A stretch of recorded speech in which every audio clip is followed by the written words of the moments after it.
पूछियो रे रंग दहरी मेरे बेटा तोहरा बाप पूछियो रे रंग दहरी मेरे बेटा तोहरा बाप पूछियो रे बेसी करन मान हम खिला पूछियो रे रंग दहरी मेरे बेटा तोहरा बाप पूछियो रे रंग दहरी मेरे बेटा तोहरा बाप पूछियो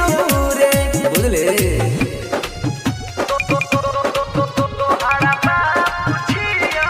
Presented by Fuse Entertainment.